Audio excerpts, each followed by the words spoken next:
everybody, it's Jenny from the Missouri Star Quilt Company, and I've got a really fun project for you today. Take a look at this quilt behind me. Isn't this fun? Of course, I love the red, white, and blue, and what we're doing with the periwinkle in this quilt is going to give you a whole new bunch of ideas on how to use this periwinkle. So to make this quilt, what you're going to need are 4 packs of 5-inch squares, and we have used Freedom Batik stamps by Kathy Engel for Island Batiks. You're going to need 3 3/4 yard of your background fabric. That's all this white, and that includes the first inner border here.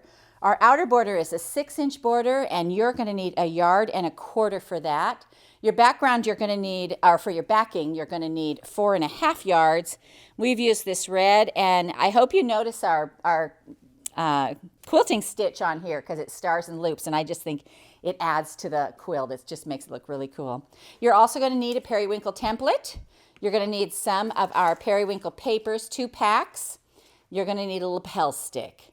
And so let me show you how to do this because this is really fun, and it's one of those things where you go, oh my gosh, I really could do this, and it makes it fun. This is the block we're talking about right here. So what we're going to do first is we're going to take our periwinkle papers. We're going to get 4 of those and lay them out here because you need 4 of those for each block. We have our template ready, and we need to cut our little tiny red fabrics for our periwinkle. Now, this is a little trick I'm going to show you here. If you actually fold your charm into 4ths like this, and just fold it again like this, you can lay that periwinkle template right in there and cut 4 at a time. And 4 is how many you need for each block. So I'm just going to trim this right here. And I'm going to turn this little guy and realign my template and cut down this side. All right. So what we're looking for is 4 of these. And then what we have to do is we have to attach these to our papers. So what we're going to do is I'm going to take my glue stick, and I'm going to run a little strip of glue just right down my paper like this. And then I'm just going to arrange my little periwinkle template on there. My fabric, not the template, just the fabric. And I'm going to do that to all 4 like this. Let me go ahead and get these apart and, whoo. All right, here we go, and one more.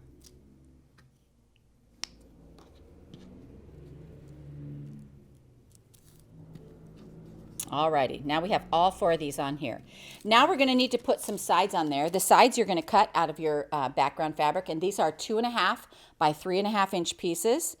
And so we're just going to attach one of these to each side. And what I want to do is I want to show you how I do this because half of your periwinkles are going to be red, half of your periwinkles are going to be blue. This would be a great quilt to do scrappy. So with all the different colors, I think would just be amazing.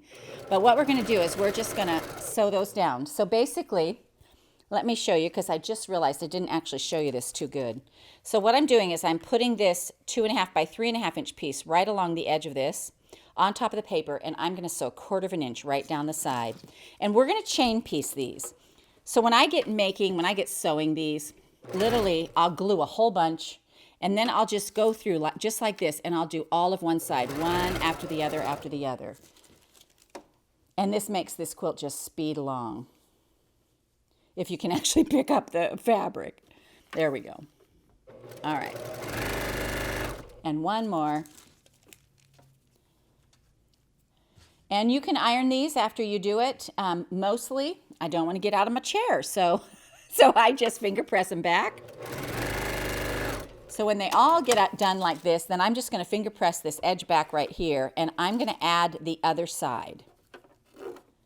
So I'm going to go ahead and finger press all of these. And then I'm going to come back and I'm going to put one on the other side right here. Now, these do get a little wonky to try and sew when they're all hooked together because they're little triangle-y points. So I'm going to clip them apart and then just sew the other side just like this. So you just lay them right along the edge. Like this, and we're just going to chain piece them all the way through just like this. This is one of those things where it looks like you work so hard But all you're doing is just sewing straight seams. And one more, let me grab one more side piece over here. There we go. And of course, again, I'll do a lot of these so I can just sit and sew and listen to my book on tape, you know. All right, let's iron these back now. The second side, I don't feel like I need to finger press at all because I'm going to run to the iron and do both sides and make sure they're pressed nice and flat.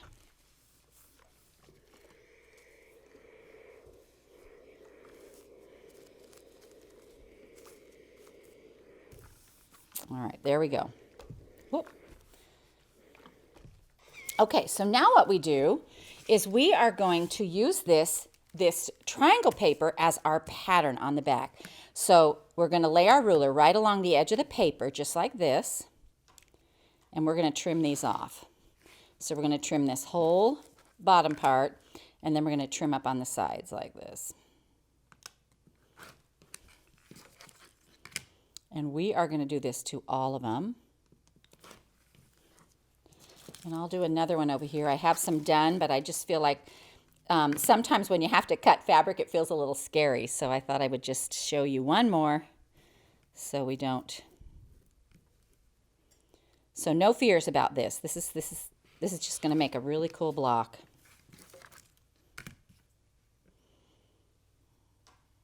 And your ruler keeps you from cutting your paper. You want to make sure that you stay right on the edge of that paper. All right. Now what you're going to do, you're going to do 4 of these, all 4. I have some over here done. Right here. 1, 2, 3. And what we're going to do then is we're going to pull the paper off the back. So you can do it right now. If you set your stitch length a little smaller, you know, it'll tear a little cleaner. Mine is, I just leave it set on the regular because I don't remember to change it, and it works fine. That's what you have to remember. It just works fine. All right, so now what I want to do is I want to find the blue one that I want to put in the middle of these. And I think I'll use this star right here. And so what I'm going to do with my blue, I have 4 of these and 1 of my 5-inch squares. I'm going to actually press the little middles right here on the edges of my square on all 4 sides. So just the little middles. So now I have a little crease line that tells me exactly where the middle of the block is. And then what I'm going to do is I'm now going to use these as my setting triangles on the sides. So we're going to sew 1 on this side and 1 on the opposite side. And I'm lining up where my V comes together on this. I'm lining that up on with the little crease I made on the side of the charm square. So again, this one, I have a little crease right there. I'm going to line up my V, center it on there, and put 1 on both sides, just like this.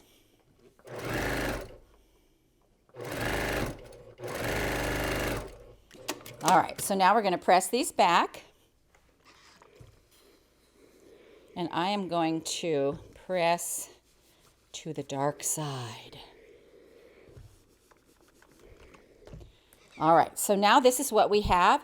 You can now, if you want, trim off these dog ears, which is good if you want to do that. I don't remember if I always did it or if I just sometimes did it, but either way, it'll give you less fabric to sew through.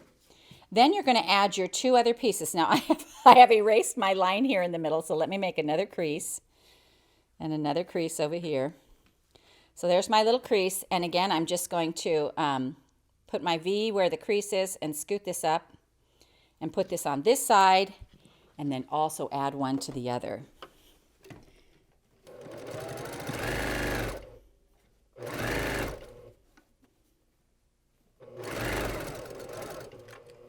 All right, now let's add the other side.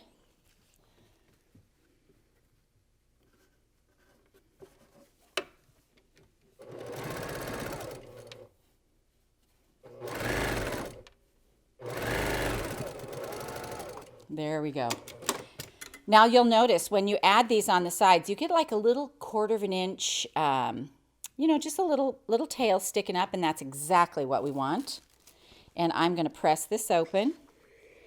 And again, I'm going to press it with the seam going into that center. I don't think it matters which way you press it. I think that's totally personal preference. That's just how I'm going to do it. And then you have this darling block. Now, what happens with this block that's so cool is that when you set these together in the corners, it's going to make that cool thing. So what I'm going to do now is I'm going to straighten up these edges. So I'm going to line my ruler point to point, and I'm just going to straighten up that middle. Sometimes it comes a little wonky like that, and as long as you don't cut off the curves of your points, we should be good to go.